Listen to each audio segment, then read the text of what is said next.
नमस्कार, express news Bharat देख रहे हैं आप। मैं हूं आपके साथ सुरभि और अब वक्त हो चुका है बड़ी खबर पर अपडेट का। देखिए, जो मैं अभी आपको बड़ी खबर देने वाली हूं वो कहीं ना कहीं मेरे लिए, आपके लिए और हम सभी के लिए बहुत जरूरी है। क्योंकि बात करना इसलिए जरूरी है कि इटावा जिले में जिस तरह का एक कृत्य सामने आया है, एक आचार्य या पंडित जो भी कहें, उनके साथ इस तरह की जो कृत्य किया गया है, वहां पर उनकी जाति को लेकर उस पर बात करना जरूरी है। क्योंकि हम लोग कहीं ना कहीं ये सुनते आए हैं, अगर हम इतिहास में जाकर देखें या हमें बड़े बुजुर्गों ने हमें जो पढ़ाया है, जो हमने सुना है, उसमें हमने सुना है कि एक शबरी बाई थी जो अपने झूठे फलों को राम जी को देती है और वो खाते भी हैं। क्या वहां पर उस, अगर हम उस तरह से भी देखें, और जो ये कृत्य यहाँ पर हुआ है, ये कहीं ना कहीं अब आप सोच रहे होंगे कि आखिर उससे और इसका आखिर मतलब क्या बनता है। इसका मतलब ये है कि आज भी जातिवाद कहीं ना कहीं बहुत ज्यादा है। हम लोग चंद्रयान पर पहुंच चुके हैं, हम अंतरिक्ष में पहुंच रहे हैं, हम कई नई नई उपलब्धियां हासिल कर रहे हैं, पर जातिवाद आज भी खत्म नहीं हुआ है। ये एक बड़ा सवाल है कि आखिर जातिवाद अब तक खत्म क्यों नहीं हुआ। क्या यह हमारी जो राजनीति चलती है ये उसी का ही असर है? क्या ये उन्हीं की ही एक सड़ी गली जो सोच है, जो राजनेताओं ने फैला दी है, क्या ये उसका नतीजा हम लोगों को देखने को मिलता है? अगर मैं पूरी खबर को आपको बताऊं तो इटावा जिले के ब्राह्मण बहुल दादरपुर गांव में आचार्य पंडित मुकुटमणि, जो अपने दो साथियों के साथ संत सिंह और श्याम कठेरिया के साथ 21 जून को भागवत कथा सुनाने पहुंचते हैं। लोग आरोप लगाते हैं कि कथावाचक मुकुटमणि ने महिलाओं को गलत तरीके से स्पर्श किया है और कुछ युवकों ने मुकुटमणि के बैग में रखे पहचान पत्र चेक किए तो ब्राह्मण और सिंह सरनेम वाले तो आधार कार्ड मिलते हैं। मुकुटमणि और अन्य दो को पीटा भी जाता है, बुरी तरह से पीटा जाता है, उनकी चोटी काटी जाती है, उसका सर भी मुंडवाया जाता है, नाक भी रगड़वाई जाती है, कथित तौर पर मुकुटमणि पर मानव मूत्र भी डाला जाता है। अब आप इससे ये समझिए कि आखिर किस तरह की बर्बरता उस वक्त की होगी। चलिए, मान लिया जाता है कि अगर उनकी जाति भी अलग थी, तो क्या आप जाति के आधार पर किसी एक व्यक्ति के साथ इस तरह का कृत्य करना क्या संभव है? क्या आप मन में भी सोच सकते हैं कि किसी एक व्यक्ति के साथ इस तरह का कृत्य किया जाए? क्या हम अभी भी यही सोचते हैं कि ब्राह्मण ही होना चाहिए जो वहां पर कथा करने वाला है, जो भागवत कथा करने वाला है वो पंडित ही होना चाहिए? ऐसा क्यों? उसको अगर ज्ञान है तो वो कर सकता है, इसमें जातिवाद कहां से आ जाता है? अब इसका वीडियो वायरल होने के बाद पुलिस ने रिपोर्ट लिखी। कथावाचक के पिटाई के बाद विवाद इतना गहरा है कि जिसने राजनीतिक रंग ले लिया है। अब इसमें राजनेता भी उमड़ पड़े हैं। अखिलेश यादव ने कथावाचक को सम्मानित कर दिया है, जिससे अगड़े बनाम पिछड़े की लड़ाई और ज्यादा तेज हो गई। अब इस पर सवाल कई हैं और इन्हीं सवालों के जवाब के साथ हमारे साथ जुड़ रहे हैं मुकेश मानव, सीनियर एडिटर लखनऊ से लाइव, और उनसे जानने का प्रयास करेंगे कि आखिर ये पूरा मामला क्या है और क्या कुछ इसमें अभी तक अपडेट्स आ चुके हैं और क्या कुछ इसमें हो चुका है। अब इस खबर पर बड़ी अपडेट के साथ हमारे साथ जुड़ चुके हैं सीनियर एडिटर मुकेश मानव जी। बहुत बहुत स्वागत है सबसे पहले तो आपका। जी धन्यवाद। जी, देखिए, जिस तरह से ये खबर कहीं न कहीं बहुत वायरल हो रही है, वीडियो कहीं न कहीं इसकी सोशल मीडिया पर लगी हुई है। जिस तरह से एक आचार्य पंडित के साथ वहाँ पर जातिवाद के तहत किस तरह की हरकत की जा रही है, आप उसको किस तरह से देख रहे हैं? क्योंकि कहीं न कहीं हम लोग कहते हैं कि हम लोग चाँद पर पहुँच चुके हैं, कितनी बड़ी-बड़ी उपलब्धियाँ हम लोग हासिल कर रहे हैं, और फिर इस तरह के कृत्य कहीं न कहीं सामने आते हैं, तो ऐसे लोगों की मानसिकता आखिर क्या होती होगी? बिल्कुल, जिस तरीके से जो कृत्य इटावा में किया गया वो पूरे देश को शर्मसार कर रहा है और जिस तरीके की जो घटना घटी है, उस घटना ने पूरे देश में एक दूसरे के प्रति नफ़रत की आग फैला दी है। वो किसी भी समुदाय के लोग हों, किसी भी जाति के लोग हों, जिस तरीके से जो माहौल बन रहा है और उसपे राजनीतिक पार्टियाँ जो राजनीतिक रोटियाँ सेकने में लगी हुई हैं, हुँ। वो हम सबके लिए बहुत ही शर्मनाक है। इस पे किसी भी दल को राजनीति नहीं करनी चाहिए। हालाँकि जो घटना घटी है, उस घटना से मतलब पूरा देश बहुत ही शर्मिंदा है। शासन और प्रशासन पूरी तरीके से इस फिराक में है कि किसी भी तरीके से कोई भी माहौल वहाँ पर खराब ना हो पाए। जी। देखिए, जिस तरह से आपने कहा कि जातिवाद कहीं न कहीं इस पर देखने को मिल रहा है। अखिलेश यादव, सपा को देख लीजिए, वो कहीं न कहीं उन्हें यादव बनाकर अपने ला रहे हैं। प्रेस कॉन्फ्रेंस लगातार हो रही है, उन्हें कहीं न कहीं पुरस्कृत किया जा रहा है। तो क्या हम ये माने कि उत्तर प्रदेश में जातिवाद की राजनीति कहीं न कहीं बहुत ज़्यादा होती है? बिल्कुल, ये सपा को ही नहीं बल्कि सभी पार्टियों को सोचना चाहिए। अगर कोई कृत्य होता है, अगर कोई घटना घटी है, तो उसको कानूनी एंगल से देखना चाहिए, कानूनी पैमाने से उसको मापना चाहिए, ना कि राजनीतिक। राजनीतिक जब कोई भी घटना को राजनीतिक मोड़ दे दिया जाता है, फिर वो घटना दूसरी तरफ रुख कर लेती है।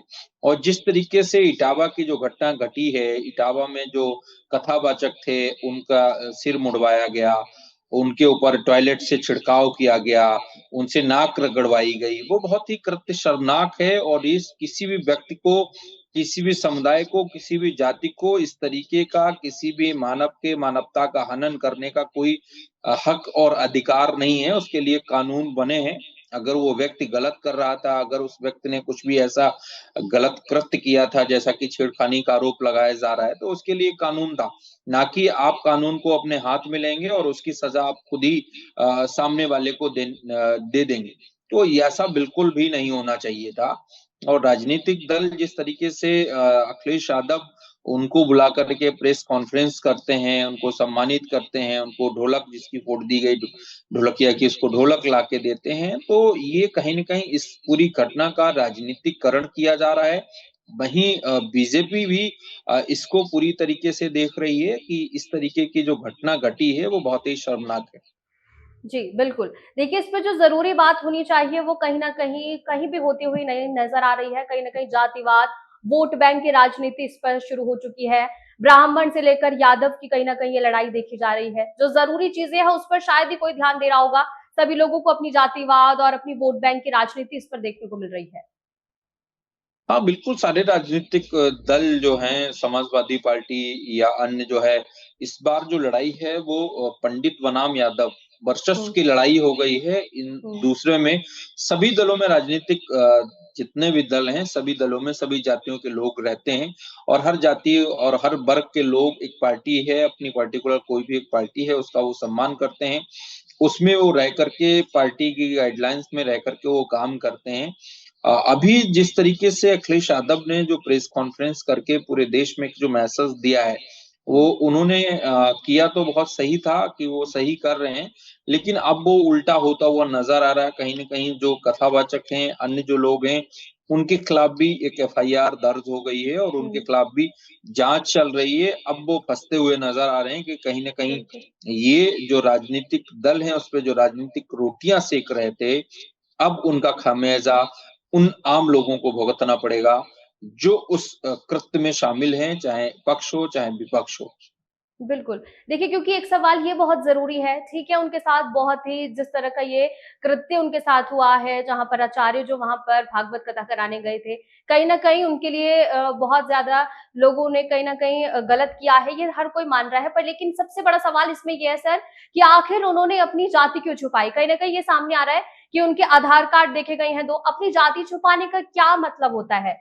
क्या ये वहाँ पर जो उन्हें पुरस्कृत कर रहे हैं या फिर जो उनके लिए आवाज़ें उठा रहे हैं, क्या ये जानना उनके लिए ज़रूरी नहीं है? अगर आप कथावाचक का बयान देखेंगे, तो उनका कहना ये है कि जब हमने इनकी कथा बुक की थी तो फिर इन लोगों ने हमसे आधार कार्ड माँगे थे। हुँ, आधार कार्ड का जो एडिट पार्ट था, वो उन्हें एडिट यादव से अग्नोत्री कर दिया गया। तो हुँ, 2 तरीके के जो आधार कार्ड हैं, हालाँकि उस दिन समाजवादी पार्टी में जब प्रेस कॉन्फ्रेंस हुई है, तो उन्होंने अपना आधार कार्ड ओरिजिनल जो उनके पास पॉकेट में था, उसमें यादव ही लिखा था, वही उन्होंने कैमरे के सामने शो भी किया, दिखाया भी था। अब इसी पे जाँच होनी चाहिए कि आखिर एक ही व्यक्ति के 2 आधार कार्ड कैसे हो सकते हैं? हुँ। किस व्यक्ति ने उन आधार कार्डों के साथ छेड़खानी की है या एक ही व्यक्ति ने कहीं जो लग रहा है वो सही लग रहा है कि जिस तरीके से 2 आधार कार्ड सामने निकल के रखे हैं।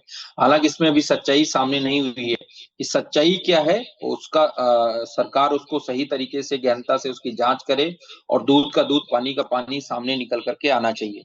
जी, देखिए, मेरा सबसे बड़ा सवाल अब ये है कि क्या आने वाले 2027 में चुनाव होंगे, क्या ये उसकी तैयारी कहीं न कहीं की जा रही है? ब्राह्मण वर्सेस यादव की जो ये लड़ाई देखी जा रही है, या फिर या मैं यूँ कहूँ कि जो ये जातिवाद की जो ये लड़ाई है, कहीं न कहीं ये पॉलिटिशियंस ने ज़्यादा बढ़ा दी है।